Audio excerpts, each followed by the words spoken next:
Hello, I'm John Griff, and welcome to episode 2 of All Things Business, the podcast. The podcast profiles the people, stories, and businesses which operate across the Northamptonshire, Bedfordshire, and Milton Keynes region. In this month's edition, we look at one of Northamptonshire's most successful law firms, gearing up for 2021. We're a multi-service practice, so we have lots of pies, if you like. So some areas won't be affected, some areas might be. But that's the same for the whole county, for the whole region. What we need is as much certainty and clarity about the policies and procedures and support as we can get. And a lot of that has been pretty good from my point of view. That's Kevin Rogers, the chairman of Browne Solicitors. There's the Luton-based personal assistance business called WizPA, founded by Vanessa and anticipating big changes in the way businesses will operate post-COVID-19. Yeah, I think there definitely will be a change in the fact that people will be looking to save costs. They'll be saying, I need these tasks completed, rather than looking at, I need this amount of staff. With Brexit now just weeks away, Matt Cannon says that the Milton Keynes Chamber is well placed to support member businesses, getting ready for the raft of changes heading towards them. We have processes in place, we have partnerships, we have plans and communication strategies to help you survive. We're looking forward and looking at a way to get everybody through this. And manager of the MK Dons, Russ Martin, makes the case for getting the fans back into the Stadium MK for the well-being of all. It's been unbelievable, really. They've been great, and I think it's really difficult to keep strengthening that and maintain that when they're just not there, they're not feeling the game. They gave us such a big boost last year because of the support and belief they showed in what we were trying to do, which I said at the time wasn't easy for a team fighting relegation. That's all to come in the next half hour on All Things Business, the podcast. That word community often comes up when you talk to business leaders about why their companies have been successful, and it's certainly the case with my first guest. Kevin Rogers leads the board of Browne Solicitors. Very much still a family business, it's also one of Northamptonshire's largest and most successful companies. So how important is staying grounded within the local community in order to stay successful? It's something that Kevin is really clear about. I think it's really important. I moved to this county in 2003, and we have a really strong presence across the region. We've got an awful lot of offices in Northamptonshire, but we also have an office in Leicester. But as well as being a lawyer, guess what? You know, I'm a husband, I'm a father, I've got children in the primary school, and whether we've got sponsorship of a county-wide business awards, or whether it's the prize on the raffle ticket at the primary school, it's just so important to be involved because we live here, we work here, we're people, and we want to help people. And the policy seems to have worked because is it now the 4th year straight you've been recognised at national level for what you do as a regional law firm? Yeah, I mean, that's been a fantastic journey. So the Law Society of England and Wales have their National Excellence Awards every year.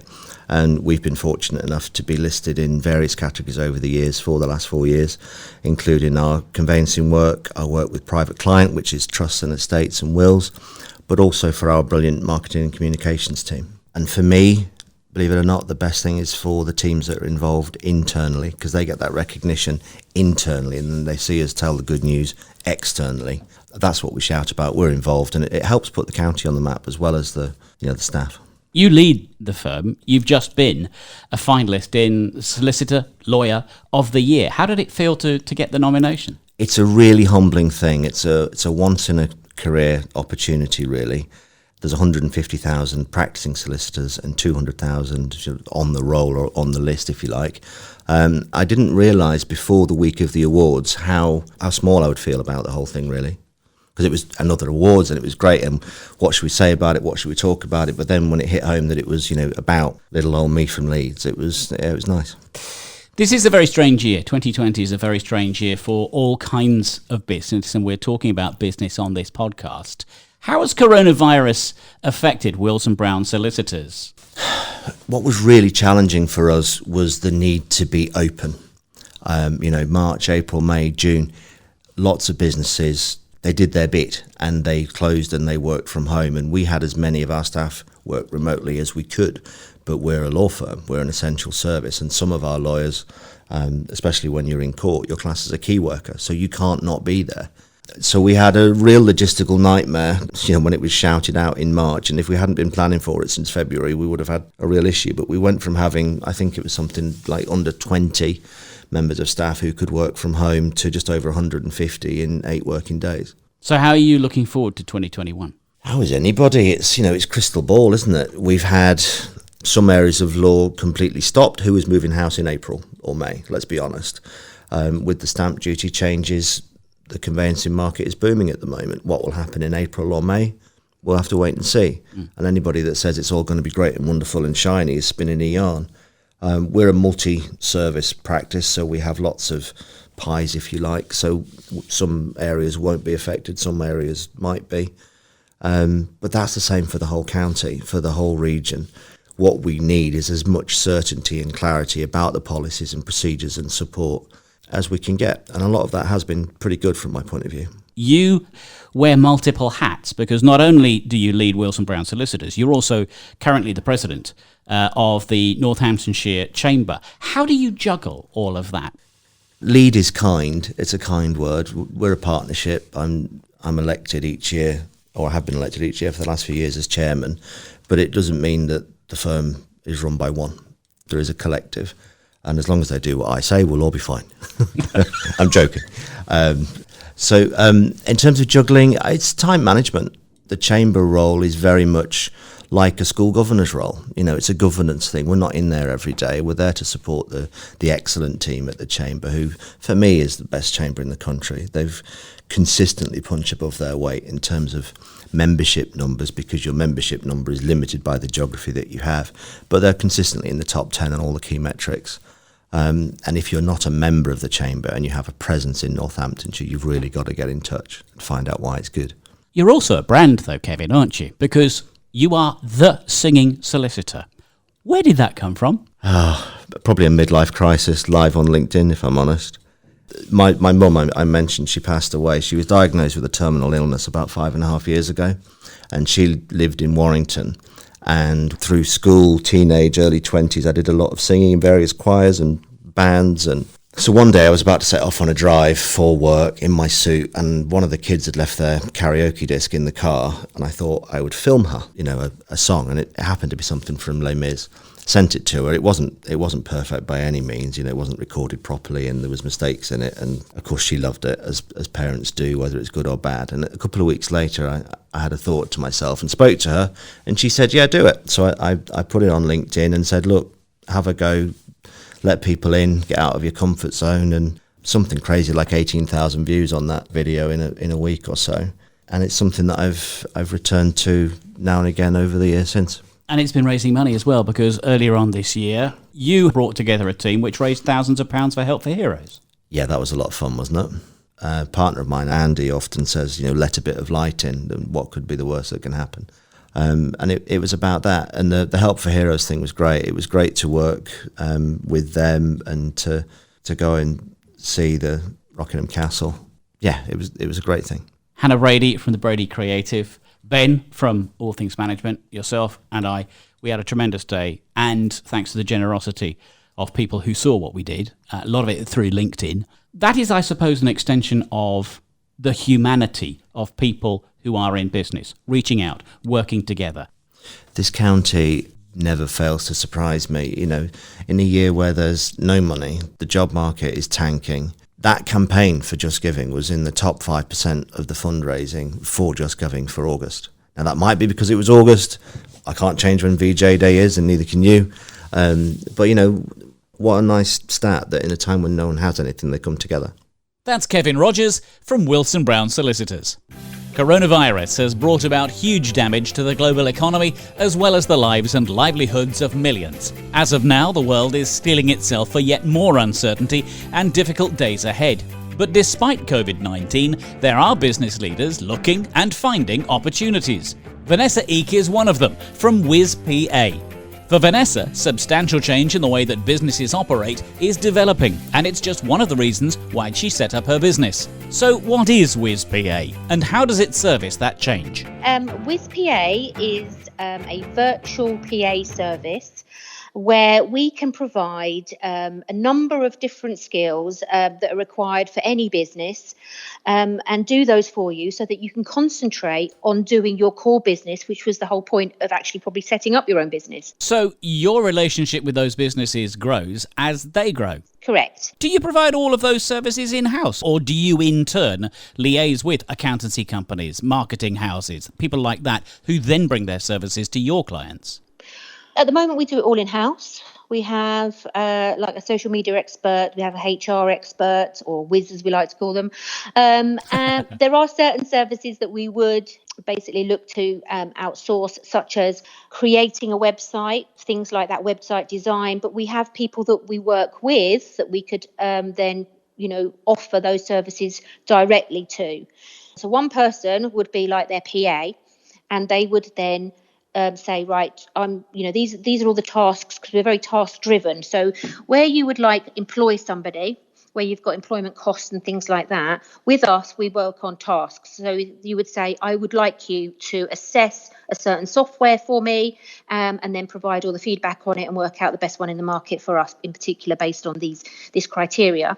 So we're basically task driven, and then that goes through your PA, and they would then source it out to the person in the team with the most expertise, but then would still feed back to the client the information, so that they've got that relationship with that particular PA, but she's not, or he is not necessarily doing all of the work, because it's then farmed out to the rest of the team. Going back to your original question, we have all of those people in-house with us, and we don't outsource it overseas or anything like that. It's done here in the UK, and we work with people that we don't have the services that we could provide. So if you needed legal advice, for example, or year-end accounts, so year-end accounts would go to an accountant that we have an association with. A solicitor, we would probably search the market and provide you with a number of options. Website design, again, we'd look at different options and give you costs and budgets, but based on that. If you are providing that breadth of services, and in the same way, if you're taking those headaches away from a business owner or for a developing business, I'd imagine there's a stampede towards WizPA's door. How has business been for you in 2020? It's been very good in the fact that as we do payroll and HR and services as such, we are now looking at furlough and grants and assisting our clients with all of that type of new things that are now coming on. And we've also been busy in the fact that people have unfortunately had to relook at their business following COVID, and maybe make some cost savings, and in that they would be looking to us, where they outsource to us the services that they actually need doing, rather than employing somebody.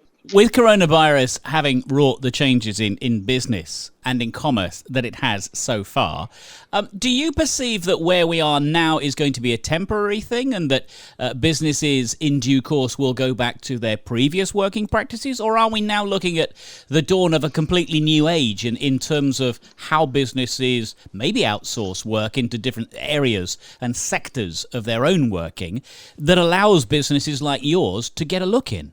I believe that we are. People have moved to working from home. We were already working from home. This is a virtual PA business, so we was already working from home. So for us, there was no change, other than we found that our clients were relying on us more, because we were there and we were able to offer support to help them through this.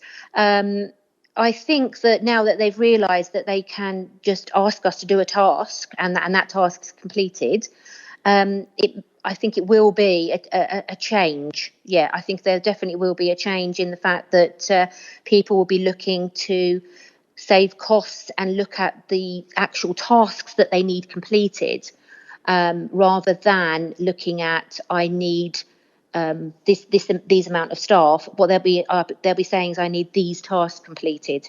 So I think, I definitely think that we're moving towards a different way of working. Vanessa, when you encounter a potential new client, how much time do you have to take reassuring them that what is for them a significant change in culture is actually going to pay off? In other words, they're going to get value for money and an extended and improved way of working to what they've already had in the past? What we offer is it's like a pay-as-you-go service. So you're only paying for what your business needs. So you're paying for tasks to be completed, and you only pay for what you actually use. So you're not paying employment costs, you're not having to manage that person, you're not having to fill their day, or think about, what are they working? Am I paying them to not work and all of this, because they're not there. So if you only need a few hours of work on a payroll a month, and that's all you'll pay for, instead of paying for a whole payroll person to be there. This is menu management of a business, and that really is cutting edge, isn't it? Yes, especially with HR, because it's different, a completely different take to the market in some respect, because all HR companies work on a retainer, whether you use it or not. Whereas, like I say, it's basically a different way of working. And this is how we reassure our clients that you're getting what you pay for. We give you a list at the end of the month of what we've actually done for you, what time we've spent on it, and the hours that we've done for you. And that's what you pay for. Come the 1st of January next year, we're going to be working in a very different economy because Brexit is on its way, never mind coronavirus. As it stands right now, we're looking at a no-deal Brexit. I do notice that WizPA can also sort out travel arrangements as well. So are you heavily dialed into international trade for the future? Will you be looking at advising people on Brexit if that's what they're looking for? Again, it's specific to the client that we're working for. So if they are trading internationally, then we would seek to do the research for them, find out exactly what they need, and work with them to make sure it works.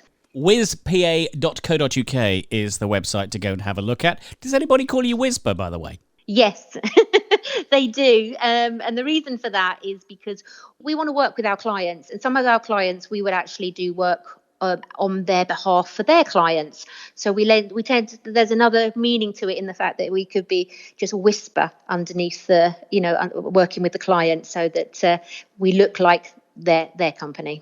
So whisper it. There's a really new player in the market, and it's WizPA. That's it. That's Vanessa Eek, and you can find out more about the services offered by the business by going to wizpa.co.uk.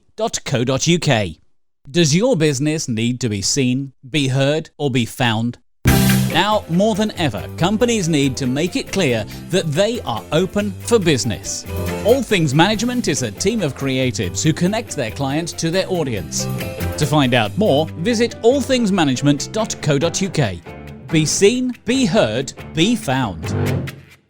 It's perhaps fair to say that two words have headed the news agendas of Britain in the last few years. Coronavirus has certainly dominated 2020, but the word Brexit first emerged in 2012.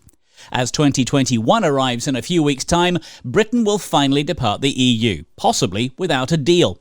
And for businesses all over the world, things will never be quite the same again.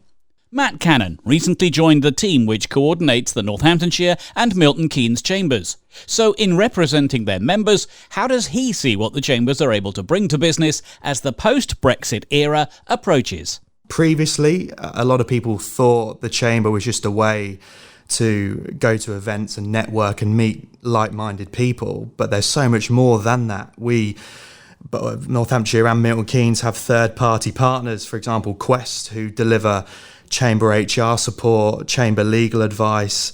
We have a chamber finance finder as well, which is especially relevant at the minute, giving advice on funding solutions across loans, equity and grants, how to protect your business. And through the disaster of COVID-19, that's so relevant at the minute. But when face-to-face networking was so strong, that was a massive for us in terms of getting people in a room together to work with each other, introduce like-minded business professionals to each other to do business. That's pretty much what we're here for, along the way of marketing support and these additional services that we can offer.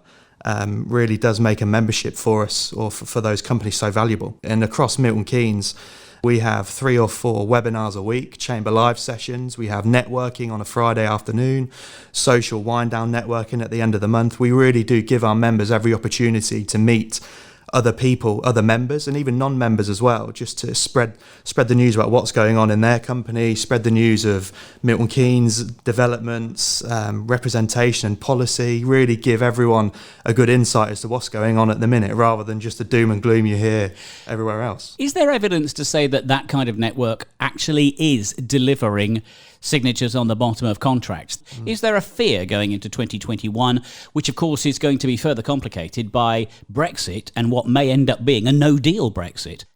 There definitely is a concern, but businesses, if you're part of a chamber, you sort of receive a badge, or you receive a membership to working with those other companies. You like to support each other. You want to work together to get yourselves out of it. And if you are part of a Chamber of Commerce, you want to support each other. Yes, it's very sad. Some businesses have fallen away or will take a bit longer to recover. But going on to the Brexit point, it's a big learning curve for me, especially where I have come from and what I'm needing to learn now. The international trade departments at Northamptonshire and Milton Keynes really are up against it at the minute, almost knowledge of or learning exactly what's going on, what needs to be in place for companies. Northamptonshire, Milton Keynes, they've got such a hub of international trade. The chamber customs, the certificates, the passports that are required. Companies don't know yet what they need to do, what they need to have in place. Come the 2nd of January, if you haven't got these things in order, are you going to be able to function? The answer is no. So I'm preparing, and the International Trade Department in Milton Keynes are preparing certificates of origin, trade documents, various passports for goods, imports and exports, and communicating a plan to all these companies just to almost settle their nerves, to say, look, we are here for you if you need our support. If you're unclear of what the government is saying, if there isn't a deal, if there is a deal, we are that service for you. How well prepared for 2021 do you, as the Chamber, perceive Milton Keynes business to be already? Because if people don't know what questions to ask, how can they prepare? We are very lucky that we're all chambers, as part of the Chamber of Commerce, are supported or accredited chambers, supported by the BCC, the British Chamber of Commerce. So we receive regular news updates from the British Chamber of Commerce, who have staff working very closely with the government. So we are given, or we can find documents and facts about exactly what companies do need in order to operate efficiently. And do you find that government listens to British Chambers of Commerce in the same way as perhaps they listen to CBI or the Institute of Directors or the Federation for Small Business? Do you have a voice that actually represents your businesses as members, that actually has a bearing on what goes on in the British economy as we look towards 2021? 100%. Yeah, we, Northamptonshire and Milton Keynes, we're both accredited chambers as part of the BCC. We've got over a 100-year history. So in terms of brand, we are exceptionally well thought of within the British Chamber of Commerce, as of all the chambers. So yes, every county, every city will have an accredited chamber. So, we all come together. There's a big force and a big respected company name or brand name, which is going back to the government. So yes, we are very much listened to. They take on what we have to say, our feedback, but also what our members are saying as well. Without our members, the chamber doesn't exist in Milton Keynes. So it's vitally important that, people listen and respond to what the members are asking. Businesses right now are going to be looking at budgets, and I don't mean just for 2020, I mean looking ahead to the new financial year, 2020, 2021. If they're going to be paying a membership fee to the Chamber of Commerce, they're going to want to get something out of it. Have you lost members in 2020 because people have been looking at the bottom line and things have been getting tougher? There has been a churn of businesses that have resigned their membership, but you expect that every year. Some companies' marketing budget may have been cut, which is very sad, and we've done all we can to support them, but we've also gained new members as well. So I guess we have lost numbers, but we've also gained. So we're probably doing pretty well across Milton Keynes at the minute. Companies, yes, I admit there is a fee, a yearly fee to be a member.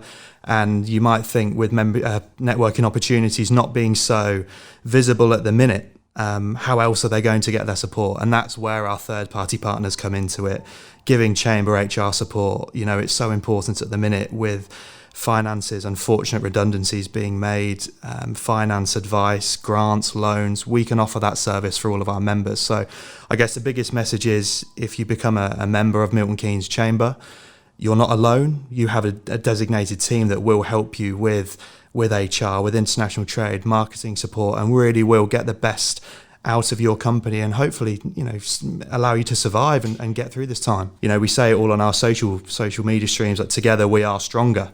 So is the Chamber's message a positive one as we head through the remainder of 2020 and into 2021, accompanied by coronavirus, accompanied by the hardest biting recession that we've seen for many a year? Is it still a positive message from the Chamber? It is a positive message. I don't think there's any other way to look at it. Everyone's been affected by 2020, but we have processes in place, we have partnerships, we have plans and communication strategies to help you survive.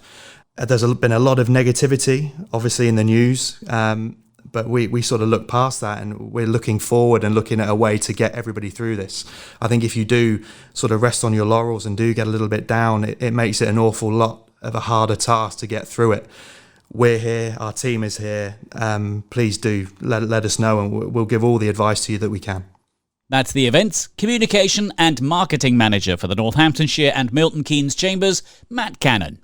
My final guest on this episode of All Things Business, the podcast, certainly has a prime location from which to work.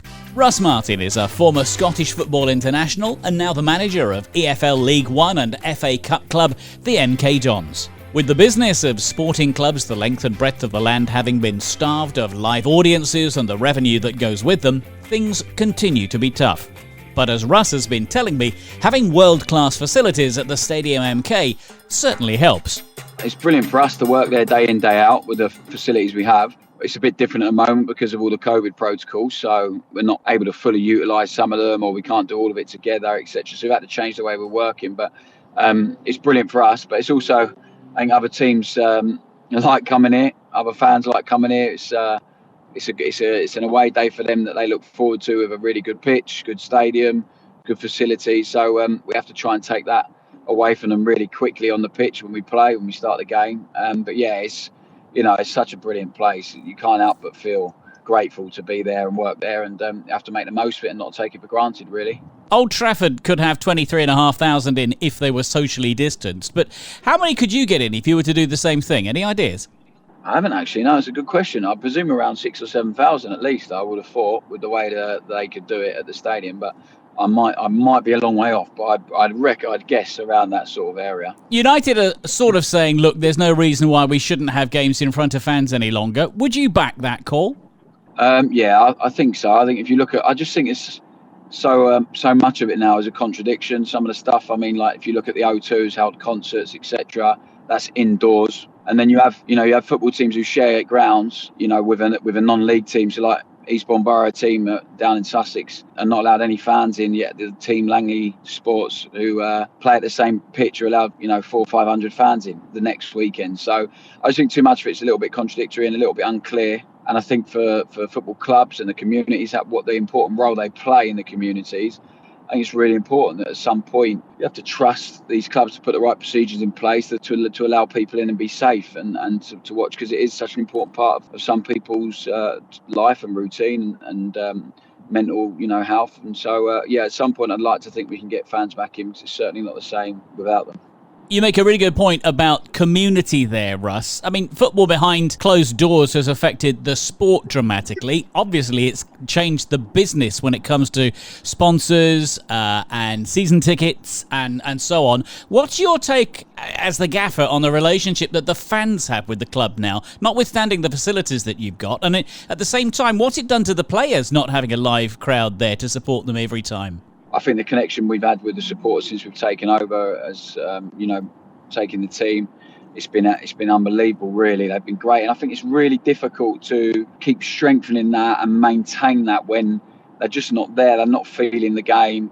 They're watching it on the iFollow on a laptop or an iPad or whatever, the TV, and it's just not the same. It's not the same as being there week in, week out. And they gave us such a big boost last year because of the support and belief they showed in what we were trying to do, which I said at the time wasn't easy for a team fighting relegation. And I think they get a feel for it when they're in the stadium. They make it especially with the way we play at times, they make it harder for the opposition because, you know, they create the atmosphere for us and they help the guys with the intensity and the players as well. You know, I think a lot of people thought, oh, maybe it would take some players' anxiety away, some people who struggle in front of crowds, etc. But really, you play football and you want to play football at the highest level because that's what comes with it. You know, the supporters, the stadiums, all of it. And if you can't embrace that and enjoy that, then you're probably not going to last very long in football, or you probably won't end up playing very much. So yeah, I think it's a real disappointment for us. It's something we have to deal with, obviously, but really hope that at some point early in the new year that we can get some people back in.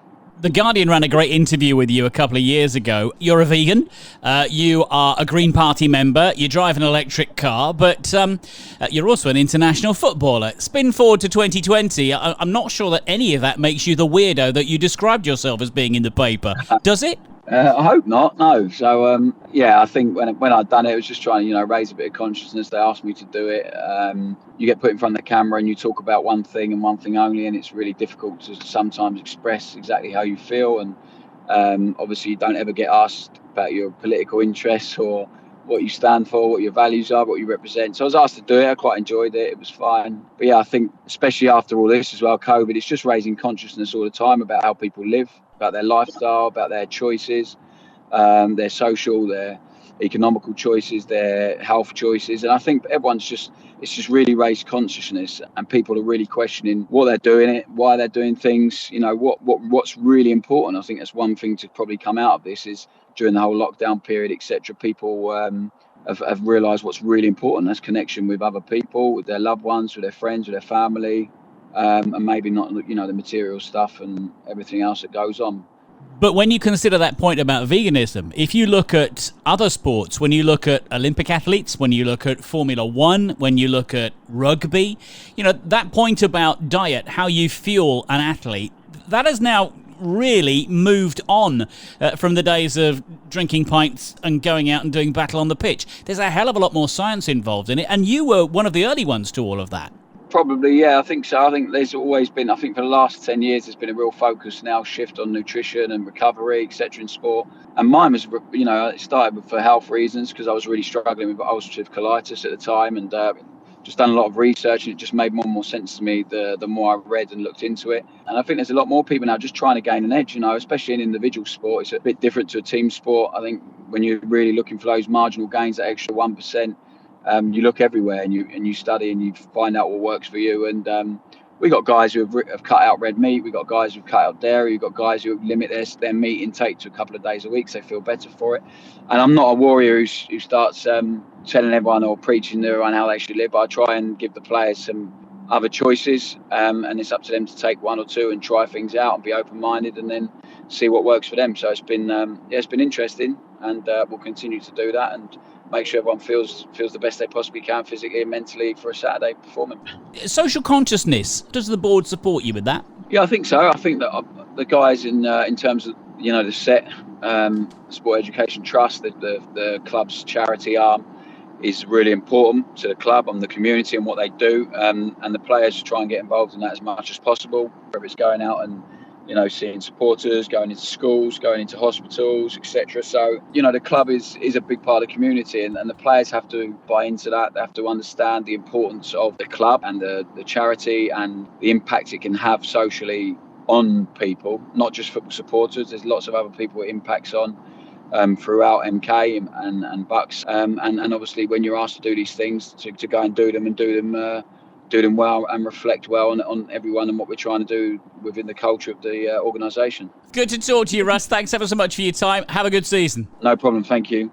That's Russ Martin from the MK Dons. Looking forward to getting the doors to the Stadium MK back open to all and bringing some much anticipated football and its revenues back to the fans. That's all for this second edition of All Things Business, the podcast. I hope you enjoyed it. Many thanks to my guests this month. That's Kevin Rogers, Vanessa Eek, Matt Cannon and Russ Martin. And to you for listening as well. We're already building next month's episode, so do make a date to join us. Until then, take care and all the best from All Things Business.